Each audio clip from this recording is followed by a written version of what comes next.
AIMIM आपका short form है। जी जी। दूसरी एक पार्टी है हमारे पास जो भी यही नाम से जानी जाती है। अगर मुसलमान इनकी तकदीरों से मुतासर हो रहा तो आपको ताज्जुब करने की बात नहीं है।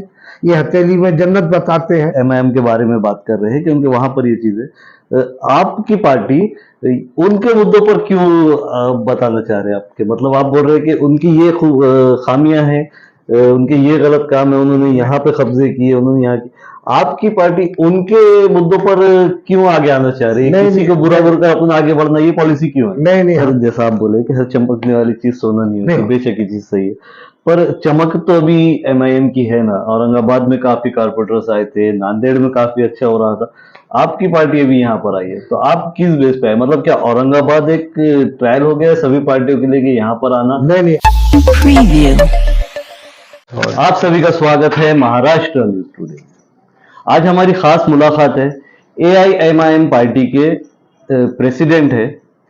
जो आप सोच रहे हैं ये वो AIMIM नहीं है, इस पार्टी का नाम है ऑल इंडिया मजलिस से इनकलाब मिल्लत, जो हैदराबाद से पार्टी है ये, और इसके प्रेसिडेंट है सैयद शाह हामिद हुसैन शुक्तारी।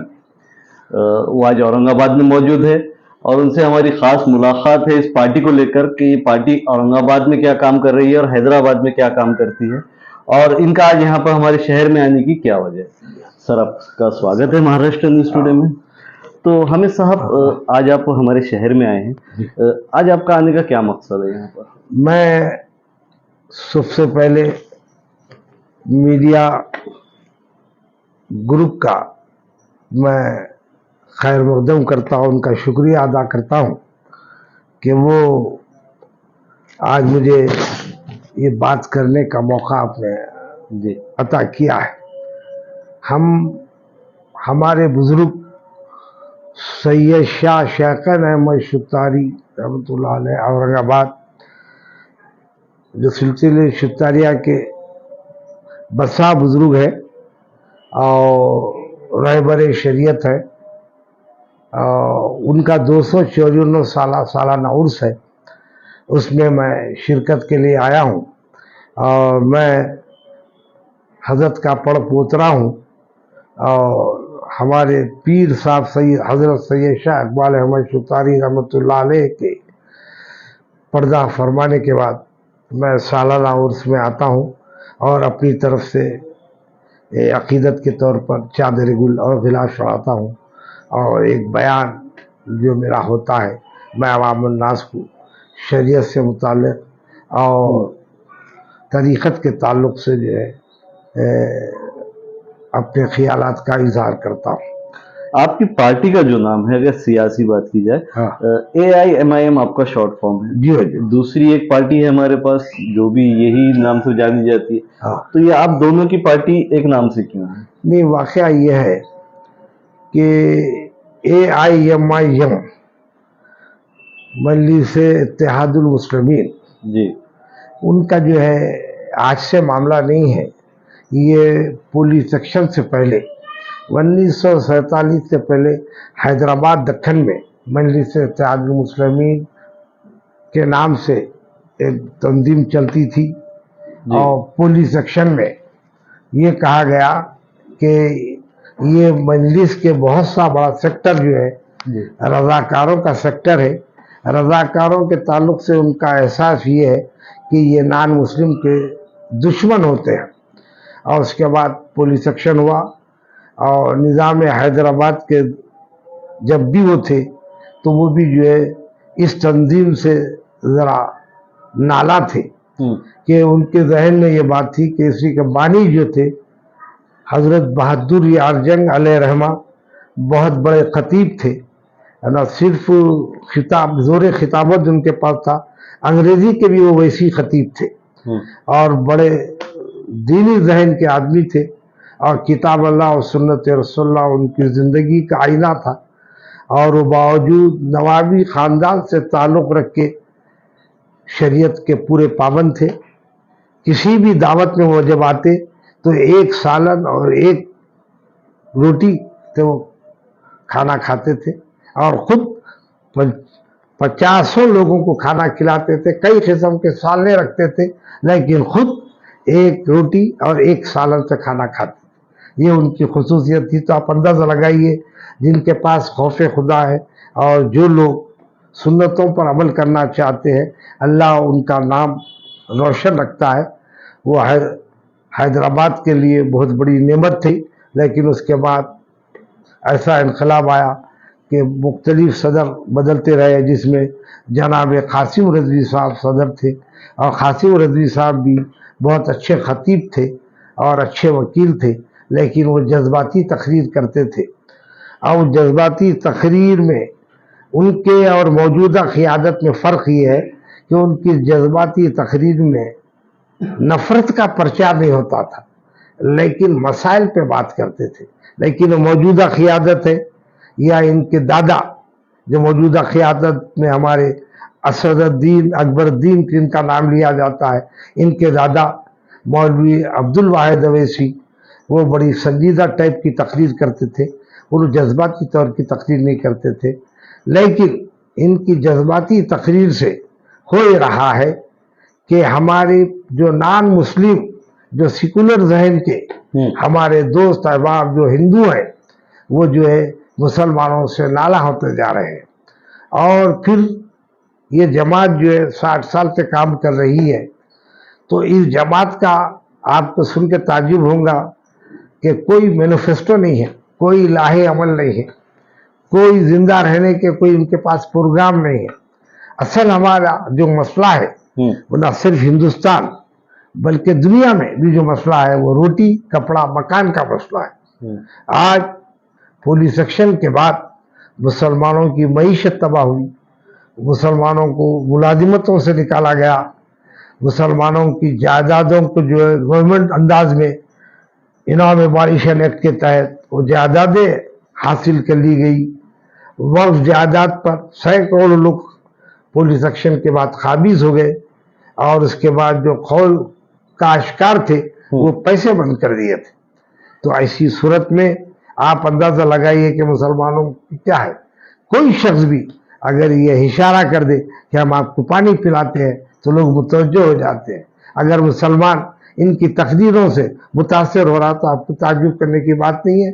ये हथेली में जन्नत बताते हैं और जज्बाती तकरीर करके जो है लोगों को उकसाते हैं। और सबसे बड़ी बदनसीबी है हमारे कौम के लिए। हमारा जो मसला है एक तालीमी मसला है, हमारे तालीमी मसले पर इनकी कोई नज़र नहीं है। दूसरा हमारा माशी मसला है, माशी मसले पे इनकी कोई नज़र नहीं है।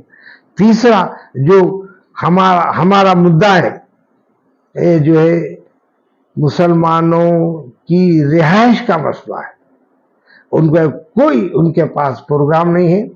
और जो वक्फ जायदादें हैं इनके ही नुमाइंदे एमएलए हो या हमारे एमपी हो, बजाय उसका प्रोटेक्शन करने के वो ये करते ये है कि उस जायदाद को कम से कम कीमत पे किराए पे दे देते हैं।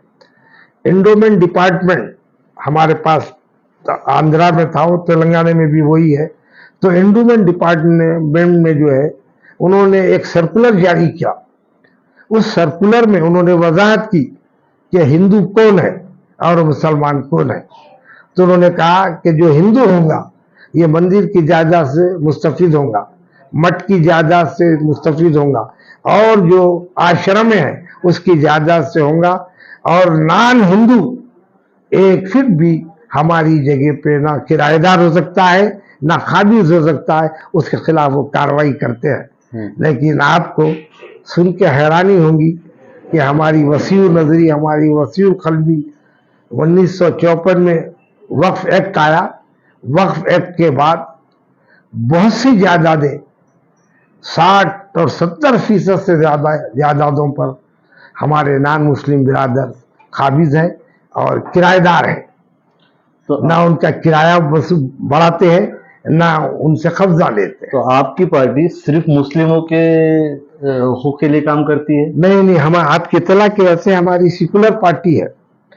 हमारे साथ नॉन मुस्लिम है, हमारे पास सिख है, हमारे पास क्रिश्चियंस है, हमारे साथ दलित है, ये सब हमारे साथ है। हमारी सेकुलर पार्टी है, लेकिन एक डॉक्टर की जो जिम्मेदारी है, अगर 4 मरीज आ जाए जो सीरियस है, तो डॉक्टर जो है कसम खा के आता है कि मैं सीरियस मरीज की पहले खिदमत करूंगा।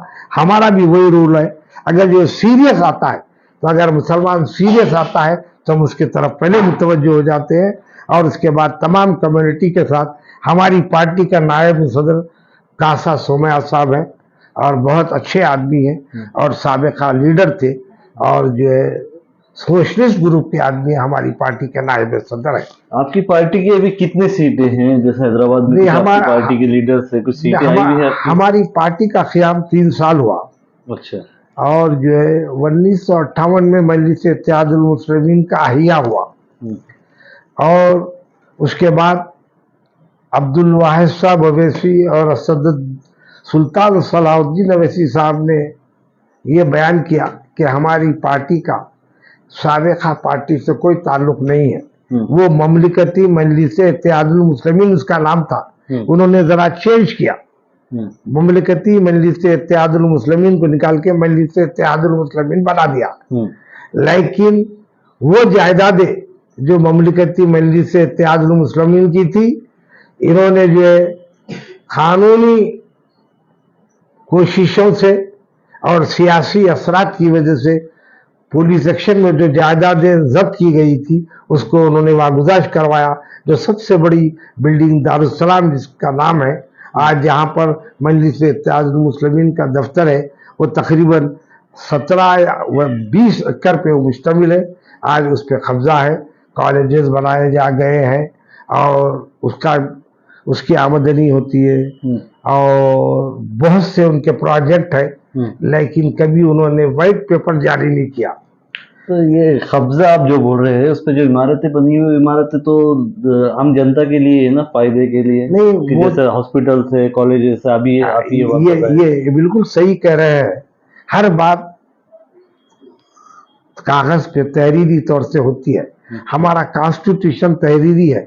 डॉक्टर अंबेडकर साहब ने बड़ी जद्दोजहद से काम किया, और पूरा ये मौजूद है कि हमको आज़ादी हासिल है, तकरीर की आज़ादी हासिल है, हमको तहरीर की आज़ादी हासिल है, हमको हिंदुस्तान में रहने की आज़ादी हासिल है। ये तमाम दस्तूर में मौजूद है, लेकिन हमारे बिरादरान क्या कह रहे हैं, आप यहाँ रह नहीं सकते, आप यहाँ बात नहीं कर सकते, यहाँ तकरीर नहीं कर सकते। इसी तरह ये हमारे रकीब रूसिया मजलिस इत्तेहादुल मुस्लिमीन के कायदीन है, वो ये कहते हैं कि आप हमसे सवाल मत कीजिए। जैसे सवाल करें, उनकी आदत ये है कि वो जो है पुलिस से FIR बुक करा देते हैं। ये कहाँ की बात करें, हैदराबाद की, औरंगाबाद की? नहीं, मैं औरंगाबाद की बात नहीं कर रहा हूँ मैं आपको। आप क्योंकि मजलिस इत्तेहादुल मुस्लिमीन की तारीफ आप पूछ रहे ममलिकत की, तो मैं आपसे वो बता रहा हूँ। और औरंगाबाद में तो ब्रांच उनकी कायम हुई, और ब्रांच का जो मामला है वो छठी उंगली होता है। मैं हाथ की बात कर रहा, और छठी उंगली जो कान की उंगली नहीं होती। और आप लोग अच्छी तरह से वाकिफ है, जो औरंगाबाद में जिन लोगों को क़ियादत दी गई है, वो कितने जो है अपने फ़राइज़ मनसबी अदा करने के काबिल है, और अवाम से कितने करीब है, और मुसलमानों के नाम पे वोट लेके आते हैं, मुसलमानों के कितने मसाइल आपने तय किया। हम ये भी जानते हैं कि औरंगाबाद वो पसमानदा इलाका रहा है, और आज भी पसमानदा इलाका है हैदराबाद के मुकाबले में। तो ऐसी सूरत में आप लोगों के लिए क्या माशी प्रोग्राम है उनका, मैं तो वाकिफ नहीं हूँ। क्या समाजी प्रोग्राम है, मैं वाकिफ नहीं हूँ। उनका क्या सियासी प्रोग्राम, आप वाकिफ है। लेकिन आपकी इत्तला के वास्ते हर चमकने वाली शय सोना नहीं होती। ये इसी तरह सर, जैसा आप बोले कि हर चमकने वाली चीज सोना नहीं होती, बेशक ये चीज सही है, पर चमक तो अभी MIM की है ना। औरंगाबाद में काफी कारपोरेटर्स आए थे, नांदेड़ में काफी अच्छा हो रहा था, आपकी पार्टी अभी यहाँ पर आई है, तो आप किस बेस पे आए? मतलब क्या औरंगाबाद एक ट्रायल हो गया सभी पार्टियों के लिए कि यहाँ पर आना? नहीं, यहाँ से फिर पूरे हिंदुस्तान में फैलना? नहीं, आपकी इत्तला के वास्ते हमारी पार्टी बिहार में अभी हम कायम करें, गुजरात में हमारी ब्रांच है, और हमारी पार्टी बंगाल में हमने कायम किया है, बंगाल में। और क्योंकि ऐसे अच्छे लोग हम चाहते हैं, हाईली क्वालिफाइड हो, और वो मिल्लत से हमदर्दी रखे, और हमारा मोटिव जो है सिर्फ मुस्लिम कम्युनिटी के तहत नहीं है। हमारा मोटिव जो है ऑल कम्युनिटी, मजलिस इनकलाब मिल्लत के माने ऑल कम्युनिटी से हमारा ताल्लुक है। हम ये नहीं चाहते, और औरंगाबाद चूंकि निजाम स्टेट से ताल्लुक रहा है और जो है हमारे अपने बहुत से खानदान के लोग यहाँ पर मुश्तरका है, इस वास्ते हम औरंगाबाद की तरफ भी तवज्जो करें। लेकिन आपकी इत्तला के वास्ते आपके और हमारे मसाइल मुश्तरका है। रोटी कपड़ा मकान, रोटी कपड़ा मकान 59 साल से कायम है। आप उनसे पूछिए कि आपने कितनी इंडस्ट्रीज कायम की है। हम चूंकि हम कोई सियासी एतबार से असेंबली में दाखिल नहीं हुए, अब कोई पार्लियामेंट में हमारा नुमाइंदा नहीं है, काउंसिलर में हम इलेक्शन लड़े, इंट्रोडक्शन कर दिए है, समझिए हमारा तारुफ हो गया। लेकिन आज हम जो काम कर रहे हैं शहर हैदराबाद में, हम नुमाइंदगी करते हैं और जो है गवर्नमेंट सेक्टर में हमारी नुमाइंदगी है, पब्लिक सेक्टर में है, प्राइवेट सेक्टर में हम नुमाइंदगी करते हैं। और हमारा सबसे बड़ा है मामला ये है कि गवर्नमेंट की जो स्कीमात है, स्टेट गवर्नमेंट की या सेंट्रल गवर्नमेंट की, हम उसमें रहनुमाई करते हैं और वक्फ बोर्ड से जो इस्तेफादा करना है हम उन लोगों की भी मदद करते हैं। ये लोग वक्फ के मेंबर हैं, लेकिन आपकी इत्तला के लिए आज मुसलमानों को दफन होने के लिए हैदराबाद में कब्रिस्तानों की नायाब हो चुके हैं, समझे आप। एक एक मुसलमान जो जिनके बच्चे बाहर गए, एक एक 2-2 करोड़ के मकान बना लेते हैं, जब कोई मुतालिक मर जाता है तो दफन करने के लिए फिरते हैं, कोई कब्रिस्तान में जगह नहीं मिलती और ना आप शऊर देते। अब हम औकाफ से मुतालिबा करके, हम जद्दोजहद करके ऑर्डर लेते हैं तो उसको इम्प्लीमेंट नहीं होने देते, वक्त ज्यादा। अभी इलेक्शन होना बाकी है, औरंगाबाद के इलेक्शन हम करीब हो गए शायद से। इसमें आप क्या मुद्दे लेकर उतरेंगे? आप इलेक्शन लड़ेंगे यहाँ से औरंगाबाद? नहीं, यकीनन हमारी सियासी पार्टी है और नेशनल पार्टी है हमारी, और जो है लड़ना लाजिम है। मैं आपसे जो बताया, हमारे जो अहम मुद्दे हैं, ये 3 मुद्दे हैं। ये मुद्दों की दूसरी ब्रांचेस है। आज हमारे लिए सबसे अहम तरीन मुद्दा तालीमी मुद्दा है हमारे बच्चों के लिए। आपके पास कितने प्राइवेट स्कूल्स हैं, कितने गवर्नमेंट के स्कूल हैं, आप बतौर खास जानते हैं। हमारे हैदराबाद में केसीआर ने तकरीबन 100 अब 3 साल पहले स्कूल कायम किया। इनके तरफ से जो है सिर्फ असेंबली कॉन्स्टिट्यूंसी जिसमें अकबरुद्दीन अवैसी रहते हैं, 1-2 मदरसे उन्होंने कायम किया और उससे भी फीस लेते हैं। यतीमों के लिए, गरीबों के लिए, बेकसों के लिए, मजबूरों के लिए कोई मौके नहीं है। मैं बहुत खुले अंदाज से आपसे कह रहा हूँ, और हम जो है इसी बुनियाद पे बदनाम है। हम जो है हकीकतों से फरार कब तक, ये ख्वाब गफलत है मुजरिमाना, वो खौफ मिट कर रही है जिसने हकीकतों को अटल ना जाना। हम इंतहाई नपेतुले अंदाज में बात करते हैं। हम जो है ये कह रहे हैं कि आप कुछ मत कीजिए, आप बहैसियत MLA, बहैसियत काउंसलर के कम से कम आप खिदमत कीजिए। म्यूनिसिपल काउंसलर्स का आप पुराना शहर आ जाइए, पुराना शहर हमारा कब्रिस्तान है, कोई ऐसी फैसिलिटीज नहीं है। एक काम शुरू होता है, 4 महीने तक काम चलते रहता है। नहीं सर, पर ये चीज जैसा आप MIM के बारे में बात कर रहे हैं कि उनके वहां पर ये चीज है, आपकी पार्टी उनके मुद्दों पर क्यों बताना चाह रहे हैं? आपके मतलब आप बोल रहे हैं कि उनकी ये खामियां हैं, उनके ये गलत काम है, उन्होंने यहाँ पे कब्जे किए, उन्होंने यहाँ की। आपकी पार्टी उनके मुद्दों पर क्यों आगे आना चाह रही है? किसी को बुरा बोलकर अपन आगे बढ़ना, ये पॉलिसी क्यों है? नहीं, हम तो जो है ना उनका जिक्र करते हैं, ना हम उनकी पॉलिसियों की तारीफ करते हैं। हम ये कहते हैं कि अगर आप जिम्मेदार हैं, आप असेंबली में हल्फ लिए हैं, तो आप अपनी जिम्मेदारी पूरा कीजिए। ये मुतालिबा करने का हमको दस्तूर हक दिया है, डिमांड करने का हमको हक दिया गया। तो जनता ने उनको चुनी ना सर, आपके वर्क कैसे कुछ हैदराबाद में हो गए ना जिसपे आप भी आगे? नहीं, हम तो जनता नहीं, आम लोग भी मुतालिबा कर रहे हैं, हमारा भी आम लोग भी मुतालिबा कर रहे हैं। हम ये कह रहे हैं कि आप, ये हमारे लिए रिक्वायरमेंट है, ये आप बहैसियत मुख्तदर है तो आप इसे तकमील कीजिए। हम ये कह रहे हैं कि गरीब मुसलमान जो आपको वोट दे के मुंतखब करे हैं, उनके लिए आप कोई गरीबों का दवाखाना नहीं, आप निजाम का जो दवाखाना है उस पे आपका कब्जा, निजाम के 200 ट्रस्ट थे। हम ये कह रहे हैं, हम आवाम को बेदार कर रहे हैं, हम ये नहीं कर रहे, हम ये कह रहे हैं कि आपके दवाखाने में आप कितने यतीमों को, कितने बेकसों को, कितने मजबूरों का इलाज करते हैं, उसकी एक लिस्ट जारी कर दीजिए। आप ये करिए, हम ये नहीं करें। हम क्योंकि हमारी 3 साल उम्र है, अभी चलना और भागना हमारे लिए फर्क है, लेकिन हम जो है बराबर आगे बढ़ रहे हैं और इलेक्शन लड़ रहे हैं, और हम ये बता रहे हैं कि हम इन मुद्दों पे लड़ेंगे, और ये मुद्दे जिंदा रहने के मुद्दे हैं।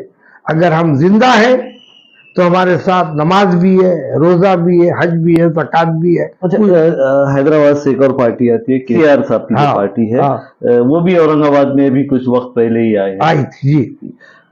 तो आप औरंगाबाद का, आपकी पार्टी का यहाँ से औरंगाबाद नाम पे आएंगे या फिर आप छत्रपति संभाजी नगर के नाम पे आएंगे? देखिए, वक्त अभी पिछली एक मीटिंग हुई है 2 साल पहले ही, उसमें नाम चेंज किया गया है। वो देखिए, नहीं ना सिर्फ आपके पास ये औरंगाबाद का मसला नहीं है, महाराष्ट्र, समझे आप, ये हिंदुस्तान भर में नाम चेंज किए जा रहे हैं। 2014 से जब से बीजेपी आई है, इनके कायदीन के जहन में ये है कि मुसलमानों ने जो काम किया था उनके काम को मिटाने के लिए उनके नाम तब्दील किए जाए। उस साजिश के तहत वो काम कर रहे हैं। और जो है केसीआर साहब का जो मामला है, केसीआर साहब जो है बीजेपी के से अलायंस है उनका।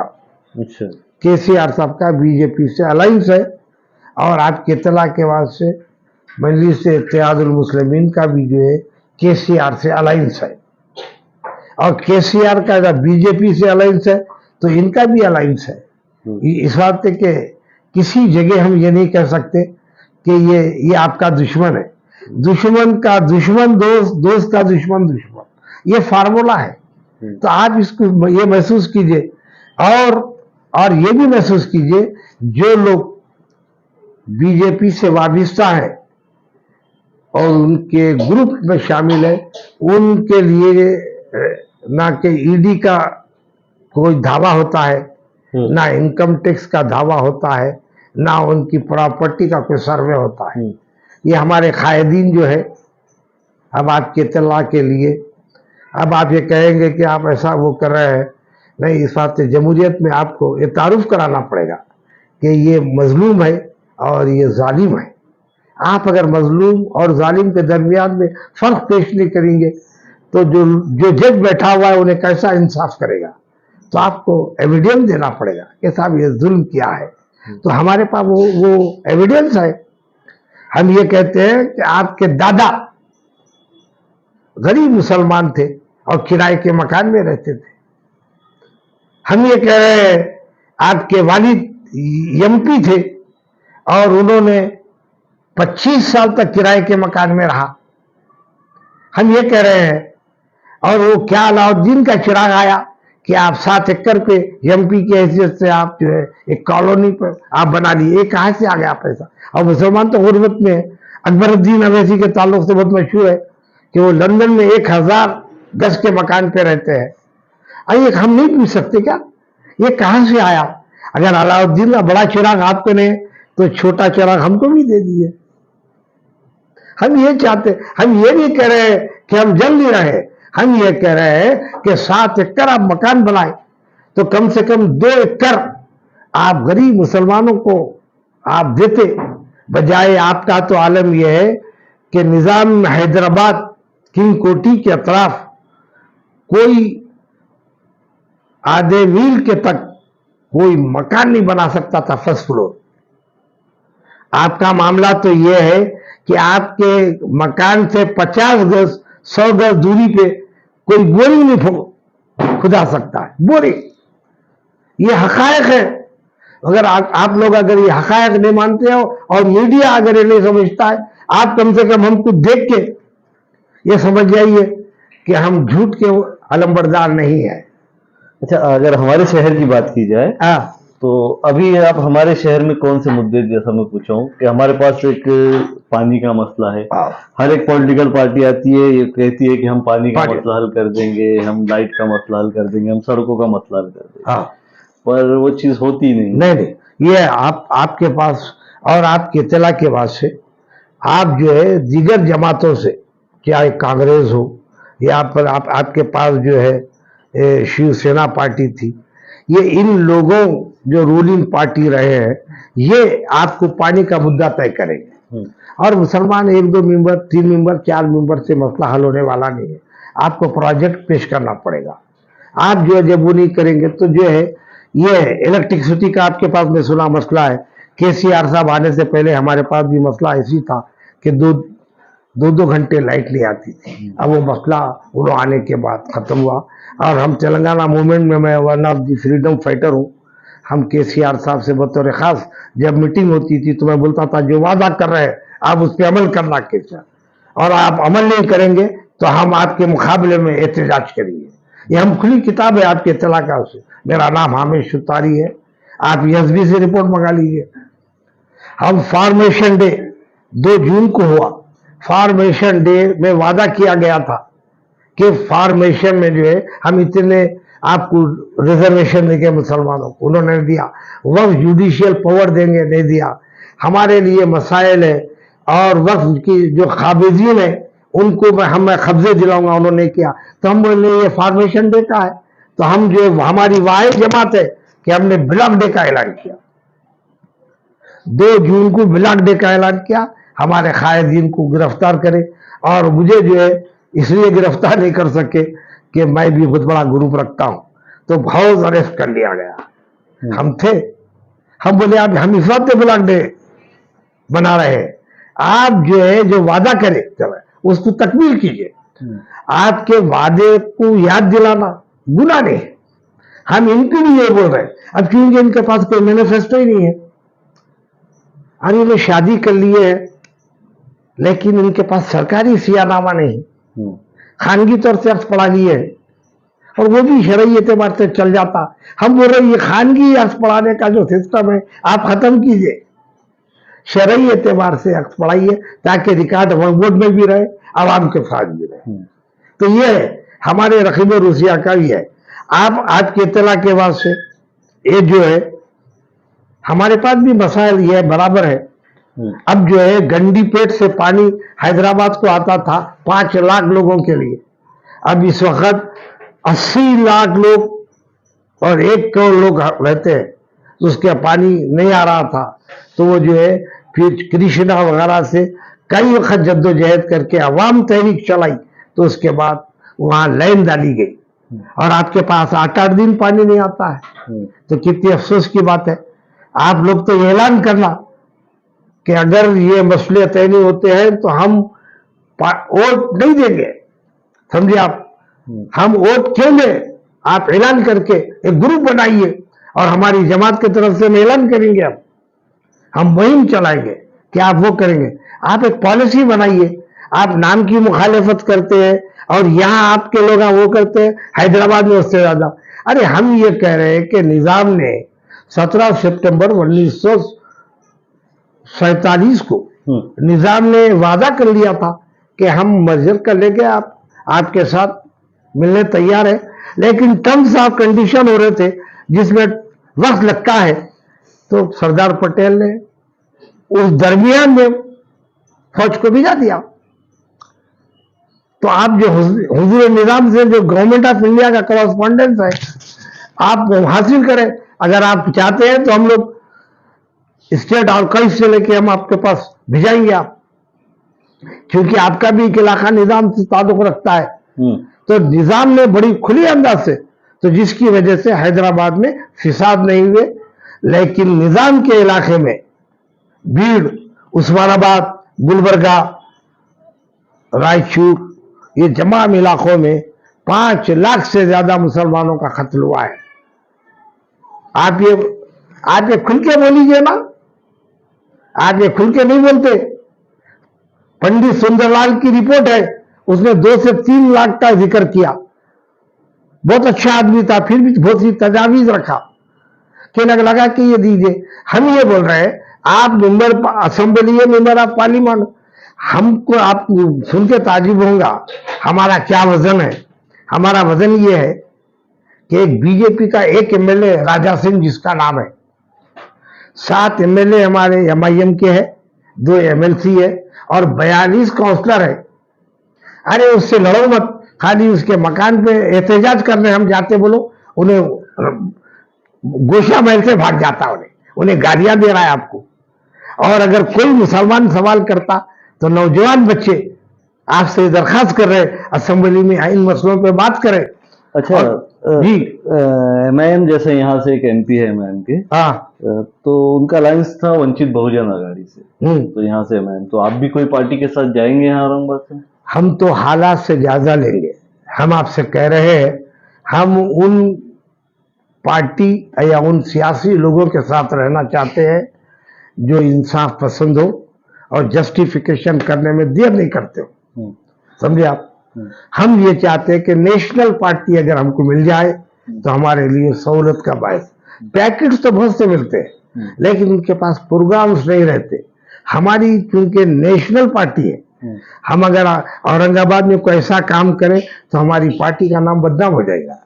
तो हमारी पार्टी में हमारा दुश्वारी ये हो रही है, हम हाईली क्वालिफाइड लोगों का सिलेक्शन करते हैं और जो लोग पढ़े लिखे नहीं रहते उनको सीनियर से लगा लेते, इसलिए उनको पॉलिटिक्स क्या है नहीं मालूम, पब्लिक सेक्टर क्या है नहीं मालूम, गवर्नमेंट सेक्टर क्या है नहीं मालूम, प्राइवेट सेक्टर क्या है नहीं मालूम, और उनका हक नहीं मालूम। और आप तकरीर करके आप ये बोलते हैं कि अगर तुम परेशान मत हो, अगर तुम मेवे का धंधा करते हो तो अपने बच्चों को भी मेवे के धंधे में शामिल करो। अगर तुम ऑटो ड्राइवर है तो आप अपने बच्चों को एमबीबीएस या दीगर बड़े क्लासेस में लाने की कोशिश मत कीजिए। आप बच्चियों की शादियां कर दीजिए, अगर जरूरत पड़ी तो मदद करेंगे। गरीबों का कोई मावा नहीं है भैया, आप ये गौर करें।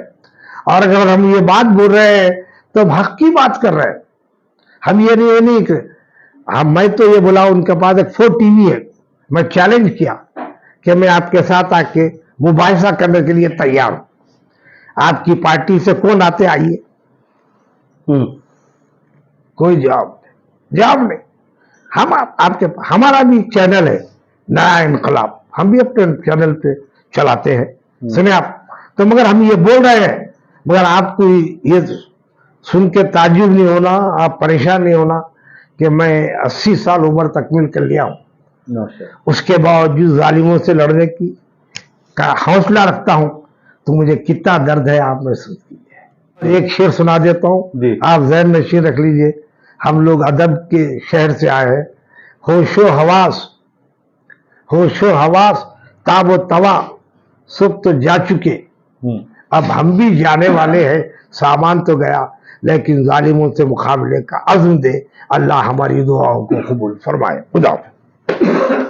तो ये थे हामिद हुसैन साहब, जिनसे एक तफसीली मुलाकात हुई है आज। इस पार्टी का औरंगाबाद में आगे क्या रहेगा, पॉलिटिकल मामलों पे ये कैसे काम करेंगे, ये भी हम आपके सामने लाने की कोशिश करेंगे। ऐसे ही और मुद्दे देखने के लिए हमारे चैनल से जुड़िए, हमारे चैनल को सब्सक्राइब कीजिए, इस वीडियो को लाइक कीजिए और ज़्यादा से ज़्यादा शेयर कीजिए। मैं शहाब यासीन, महाराष्ट्र न्यूज़ टुडे, औरंगाबाद।